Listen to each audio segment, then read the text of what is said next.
तो स्टूडेंट्स, इस वीडियो में आप Bihar board class 12th maths examination 2011 में पूछे गए सभी सब्जेक्टिव क्वेश्चन का सॉल्यूशन देखेंगे।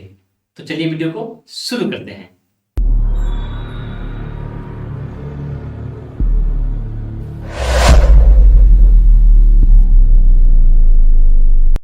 तो स्टूडेंट, जैसा कि आप देख रहे हैं कि सिद्ध करें कि theta equal to pi by 3 पर ये जो फंक्शन दिया हुआ है ये महत्तम है, ये हमें साबित करना है। और ये जो क्वेश्चन है 2011 में बिहार बोर्ड में 4 नंबर का पूछा गया था। अब महत्तम साबित करना हो या न्यूनतम साबित करना हो, दोनों केस में हमें फंक्शन को क्या करना पड़ता है, तो डिफ्रेंशिएट करना पड़ता है। और ये मैक्सिमा मिनिमा टॉपिक का क्वेश्चन है। इस टॉपिक से हर बार एक क्वेश्चन तो आना ही आना है सब्जेक्टिव में। तो अब देखिए, हम लोग जानते हैं कि सर महत्तम या न्यूनतम साबित करने के लिए फंक्शन को डिफ्रेंशिएट करना पड़ता है। तो सबसे पहले हम क्या करेंगे, इस फंक्शन को कुछ मान लेते हैं। चलिए हम इसको एफ ऑफ एक्स मान लिए। एफ ऑफ एक्स बराबर sign theta into 1 plus cos theta हो गया। अब देखिए, इसको यू मानिए, पहला वाले को, दूसरा वाले को भी मानिए 1 प्लस कॉस को। तो first function into second function पे आ गया। इसको अगर आप फर्स्ट मानते हैं, इसको आप सेकेंड मानते हैं, तो first function into second function पे ये आ गया। दो फंक्शन का मल्टीप्लीकेशन है और हमें उसका डेरिवेटिव निकालना है। तो जब इसका हम डेरिवेटिव निकालेंगे तो पहले साइन को छोड़ देते हैं, फिर 1 का डेरिवेटिव 0 हो जाएगा, फिर कॉस का माइनस साइन हो जाएगा, फिर प्लस साइन लेंगे। अब 1 प्लस कॉस को छोड़ देते हैं और फिर साइन का डेरिवेटिव कॉस हो जाएगा। चूंकि आप जानते हैं साइन का डेरिवेटिव क्या होता है, D sine X by D X equal to cos होता है। अब देखिए D Y by D X बराबर हमारे पास में आ गया sine theta into minus sine theta, जो कि माइनस साइन स्क्वायर थीटा होगा। और ये 1 इंटू कॉस थीटा मतलब कॉस थीटा, और फिर cos into cos, cos square theta. अब आप गौर से देखिए तो फर्स्ट एंड लास्ट को देखिएगा तो एक फॉर्मूला दिखेगा आपको। पहले कॉस स्क्वायर को लिख लीजिए, तो कॉस स्क्वायर थीटा, फिर माइनस साइन स्क्वायर को लिखिए, तो cos square theta minus sine square theta. ये एक फॉर्मूला है, कॉस 2 थीटा के बराबर होता है। तो हमने सीधे कॉस 2 थीटा लिख दिया cos square theta minus sine square theta की जगह पे, और ये कॉस थीटा अपने जगह पे ऐसे ही रह गया।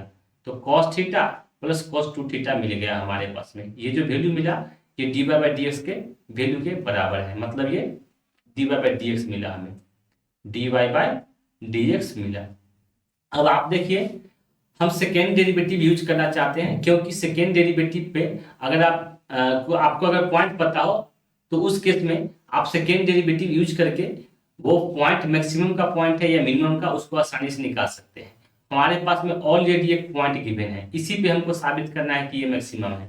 अगर पॉइंट नहीं गिवन होता तो हम D Y by D X निकाले हैं, इसको पहले जीरो करते, मतलब इसको जीरो के बराबर पहले पुट करते, फिर एक पॉइंट निकलता, चाहे एक से ज्यादा भी निकल सकता था, फिर उसी पॉइंट पे हम चेक करते सेकेंड डेरिवेटिव से या फिर फर्स्ट डेरिवेटिव से।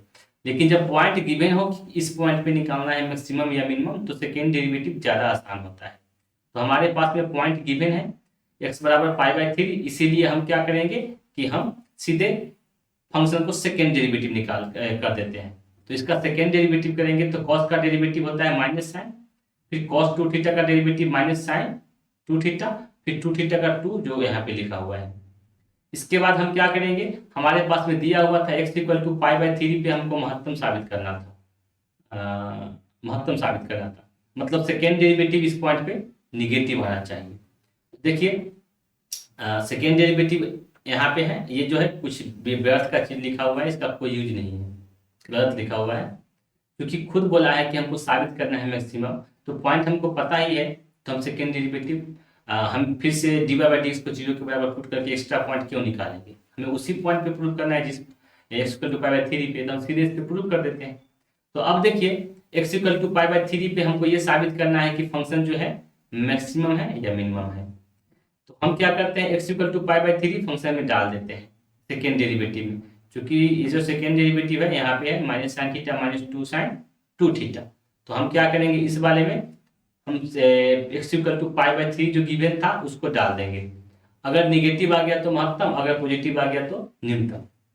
तो ये यहाँ पे हमने डाल दिया, यहाँ पे minus sine theta minus 2 sine 2 theta की जगह पे, मतलब थीटा की जगह पे पाई बाई 3 डाल दिए, तो माइनस साइन पाई बाई 3 फिर माइनस 2 साइन 2 पाई बाई 3 हो गया, क्योंकि यहाँ पे 2 थीटा था। साइन पाई बाई थ्री का वैल्यू होता है √3/2 और साइन 120 डिग्री मतलब 2 पाई बाई 3 का वैल्यू भी होता है √3/2। अब पीछे माइनस लगा हुआ है, यहाँ भी माइनस लगा हुआ है, दो नेगेटिव नंबर को जोड़ेंगे तो एक नेगेटिव नंबर ही मिलेगा। तो सेकेंड डेरिवेटिव जिस पॉइंट पे नेगेटिव हो वह पॉइंट ऑफ मैक्सिमम कहलाता है। तो इस वाले पॉइंट पे सेकेंड डेरिवेटिव नेगेटिव निकला है, मतलब ये जो पॉइंट है पॉइंट ऑफ मैक्सिमम कहलाएगा। या फिर आप अगर क्वेश्चन को y माने हैं तो y को थीटा बराबर इतना पर स्थानीय उच्चतम बोल सकते हैं, या फिर जैसे लिख दीजिए अपने हिसाब से, भाषा में फर्क नहीं पड़ता है। तो हमें यही साबित करना था कि सेकेंड डेरिवेटिव इस पॉइंट पे क्या है, निगेटिव है। उसका मतलब ये हुआ कि इस पॉइंट पे फंक्शन क्या है, मैक्सिमम है। That's all.